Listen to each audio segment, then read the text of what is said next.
தங்கம் விலை ஒரே நாளில் சவரனுக்கு 4120 ரூபாய் அதிகரித்து புதிய உச்சத்தை தொட்டுள்ளது.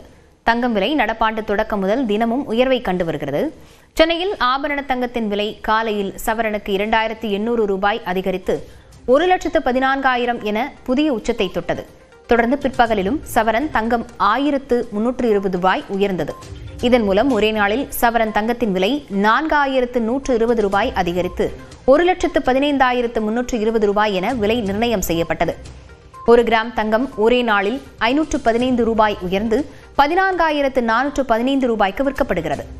வெள்ளி விலையும் கிலோவுக்கு 5,000 ரூபாய் அதிகரித்து 3,45,000 ரூபாய்க்கு விற்கப்படுகிறது. 1 கிராம் வெள்ளி 345 ரூபாயாக உள்ளது. சர்வதேச அளவிலான நிதி ஸ்திரத்தன்மைக்கு அற்ற சூழல், அமெரிக்காவின் வரி விதிப்பு மிரட்டல், வெனிசுலா, ஈரான் உள்ளிட்ட நாடுகளில் நிலவும் உள்நாட்டு பிரச்சினை உள்ளிட்ட காரணங்களால் பாதுகாப்பான முதலீடாக கருதப்படும் தங்கம் மற்றும் வெள்ளியை அதிக அளவில் வாங்கி குவிப்பதே இந்த திடீர் விலையேற்றத்திற்கு காரணம் என கூறப்படுகிறது. மாற்றுத்திறனாளி மாணவர்களின் கல்விக்கு அரசு என்றும் உறுதுணையாக இருக்கும் என்று முதலமைச்சர் மு க ஸ்டாலின் தெரிவித்துள்ளார். சென்னை தேனாம்பேட்டையில் உள்ள சிறுமலர் பள்ளியின் 100ஆண்டு விழாவில் முதலமைச்சர் மு க ஸ்டாலின் சிறப்பு விருந்தினராக கலந்து கொண்டார். அப்போது பேசிய அவர், மாற்றுத்திறனாளிகள் நம்பிக்கையுடன் கல்வி கற்க வேண்டும் என்று அறிவுறுத்தினார். இங்க படிக்கிற மாணவர்களுக்கு நான் சொல்றது, இப்ப எப்படி தன்னம்பிக்கையோட படிக்கிறீங்களோ இதே உறுதியோடு நீங்க மேற்படிப்பையும் படிச்சு முடிக்கணும். உங்களுக்கு தேவையான எல்லாத்தையும் செஞ்சு கொடுக்கக்கூடிய அரசும் முதலமைச்சரும் தமிழ்நாட்டில் இருக்காங்கன்னு மறந்துடாதீங்க. இதுவாக தான் நாங்க இருக்கிறோம், கவலைப்படாதீங்க, தொடர்ந்து படிங்க. தொடர்ந்து பேசிய அவர், மாற்றுத்திறனாளிகள் வாழ்வில் முன்னேற அரசு கொண்டு வந்துள்ள திட்டங்களை பட்டியலிட்டார். மேலும் சாதனை படைத்த மாற்றுத்திறனாளிகளை மேற்கோள் காட்டிய முதலமைச்சர், அனைவரும் ஒன்றிணைந்து வெற்றி பெறுவோம் என்று கூறினார்.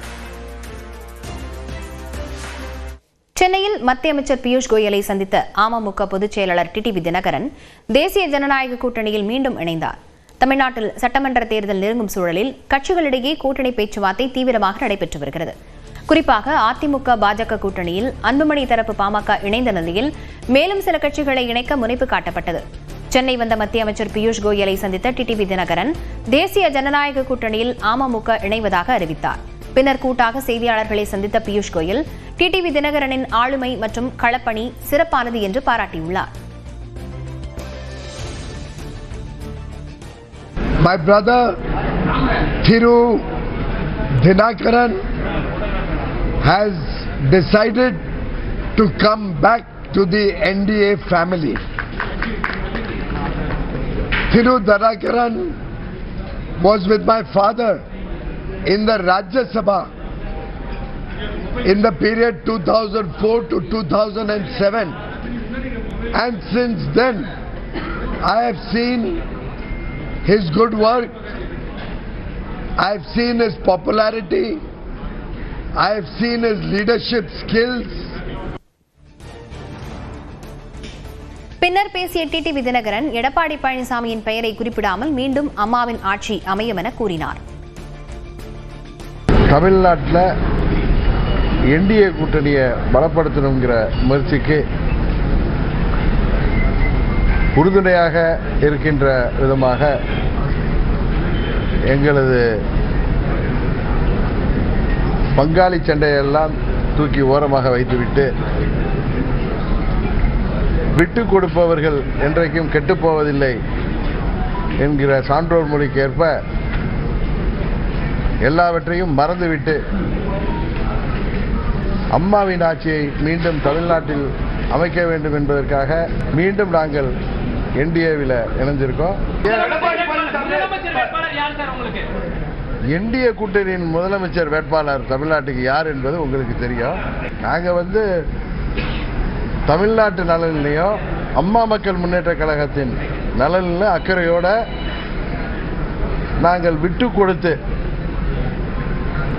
எல்லாவற்றையும் மறந்துவிட்டு, அதாவது எங்களுக்கு இழைக்கப்பட்ட அநீதியெல்லாம் தூக்கி எறிந்துவிட்டு தமிழ்நாட்டு நலனும் அம்மா மக்கள் முன்னேற்ற கழகத்தின் நலனும் முக்கியம் என்கிற ஒரே எண்ணத்தோடு மீண்டும் தமிழ்நாட்டில் அம்மாவின் ஆட்சி வர வேண்டும் என்பதற்காக நான் மீண்டும் முழு மனதோடு என்டிஏ கூட்டணிக்கு வந்திருக்கிறேன்.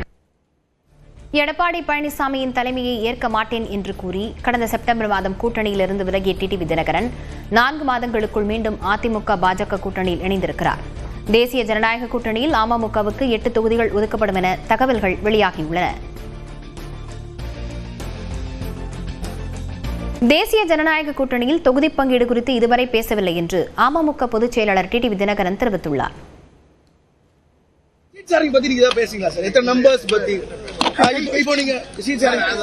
சுமூகமாக நடைபெற்று நாங்க எல்லாரும் அம்மாவின் ஆட்சி அமைப்போம். 23rd பிரதமர் மீட்டிங்ல சார் பெண்டில வேற ஏதாவது அலைன்ஸ் வராங்களா? உங்களுக்கு உறுதியாக வருவாரு. எனக்கு எது தெரியல, பட் உறுதியாக வருவாங்க. தேசிய ஜனநாயக கூட்டணியில் இணைந்த டிடிவி தினகரனை அதிமுக பொதுச் செயலாளர் எடப்பாடி பழனிசாமி வரவேற்றுள்ளார். இது தொடர்பாக தனது எக்ஸ் பக்கத்தில் பதிவிட்டுள்ள அவர், திமுகவின் ஆட்சியை அகற்றவும் வாரிசு அரசியலுக்கு முற்றுப்புள்ளி வைக்கவும் தேசிய ஜனநாயக கூட்டணியில் இணைந்த டிடிவி தினகரனை அன்போடு வரவேற்பதாக குறிப்பிட்டுள்ளார். மக்கள் நலன் ஒன்றே குறிக்கோளாக கொண்டு அனைவரும் ஒன்றாக இணைந்து தமிழ்நாட்டு மக்களை காப்போம் என்று எடப்பாடி பழனிசாமி தெரிவித்துள்ளார். தன்னை மனதார வரவேற்று வாழ்த்து தெரிவித்த எடப்பாடி பழனிசாமிக்கு நன்றி என டிடிவி தினகரன் எக்ஸ் பக்கத்தில் பதிவிட்டுள்ளார். ஜெயலலிதாவின் ஆட்சியை தமிழ்நாட்டில் மீண்டும் அமைக்க அனைவரும் ஒருங்கிணைந்து களப்பணியாற்றி விடுவோம் என்றும் டிடிவி தினகரன் குறிப்பிட்டுள்ளார். தேசிய ஜனநாயக கூட்டணியில் அமமுக இணைந்ததாக வெளியான செய்தி மிகுந்த மகிழ்ச்சி அளிப்பதாக பாஜக மாநில முன்னாள் தலைவர் அண்ணாமலை தெரிவித்துள்ளார்.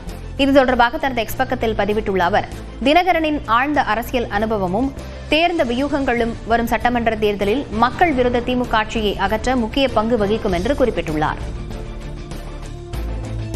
தேசிய ஜனநாயக கூட்டணியில் டிடிவி தினகரன் இணைந்திருக்கும் சூழலில் பாஜக கூட்டணியில் சேராதவர்களுக்கு வழக்கு மூலம் மிரட்டல் வரும் என்று திராவிடர் கழக தலைவர் கி வீரமணி தெரிவித்துள்ளார். அவர் அதுக்கு முன்னாலெல்லாம் என்னென்ன பேசினார், யார் யாரை மாற்றணும், யார் யாருடைய தலைமை போகணும்லாம் சொன்னார். எல்லாமே அந்த திரிசூலத்தினுடைய மகிமை, திரிசூலத்தின் மகிமை அவ்வளவுதான். தவிர யார் யார் மேலெல்லாம் வழக்கு இருக்கோ, யார் யாரெல்லாம் வெளியில வரணும்னு நினைக்கிறார்களோ அவர்களெல்லாம் கூட்டணியை நோக்கி போவார்கள். கூட்டணியை நோக்கி வராதவர்களெல்லாம் வழக்கு வரும் என்று மிரட்டல் இருக்கிறது. எனவேதான் அவருடைய நிலைப்பாட்டை தாராளமாக புரிந்து கொள்ளலாம். எனவேதான் நேற்றைக்கு ஒரு நிலைப்பாடு, இன்றைக்கு ஒரு நிலைப்பாடு இருக்குல்ல, ஒரே பாடு, அவர் பட்ட பாடு இருக்கிறது, அதுதான், வேற ஒன்று கிடையாது. முதலமைச்சர் வேட்பாளராக எடப்பாடி பழனிசாமி இருக்கும் வரை என்டிஏ கூட்டணியில் இணைய மாட்டோம் என்று கூறி டிடிவி தினகரன் தமிழ்நாடு மற்றும் அமமுக நலனுக்காக பழசை மறந்துவிட்டதாக கூறியுள்ளார். தேசிய ஜனநாயக கூட்டணியில நீங்க இணைவதற்கான வாய்ப்பு மீண்டும் இருக்கா? பழனிசாமி அவர்கள் முதலமைச்சர் வேட்பாளராக தேசிய ஜனநாயக கூட்டணியிலே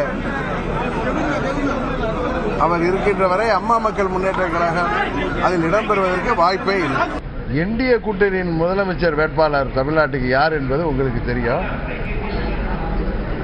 எங்கள் முதலமைச்சர் வேட்பாளர் யார் என்பது உங்களுக்கு தெரிந்து நீங்கள் எங்கள்கிட்ட கேட்பது, எங்களுக்கு இழைக்கப்பட்ட அநீதியெல்லாம் தூக்கி எறிந்துவிட்டு தமிழ்நாட்டு நலனும் அம்மா மக்கள் முன்னேற்ற கழகத்தின் நலனும் முக்கியம் என்கிற ஒரே எண்ணத்தோடு மீண்டும் தமிழ்நாட்டில் அம்மாவின் ஆட்சி வர வேண்டும் என்பதற்காக நான் மீண்டும் முழுமனதோடு என்டிஏ கூட்டணிக்கு வந்திருக்கிறேன்.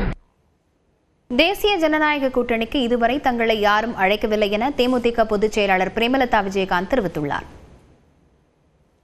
உரிய நேரத்தில் அதிகாரப்பூர்வமாக அறிவிப்பேன்.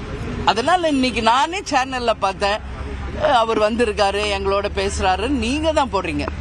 எங்களுக்கே இன்னும் தகவல் வரல. இந்த நிமிஷம் வரைக்கும் யாரும் எங்களை அணுகவும் இல்லை, எங்களுடன் தொலைபேசியிலும் தொடர்பு கொள்ளல. ஏன்னா அவர் எதற்கு இங்க வந்திருக்காரு என்பது கூட எங்களுக்கு தெரியாது. இதுதான் உண்மை.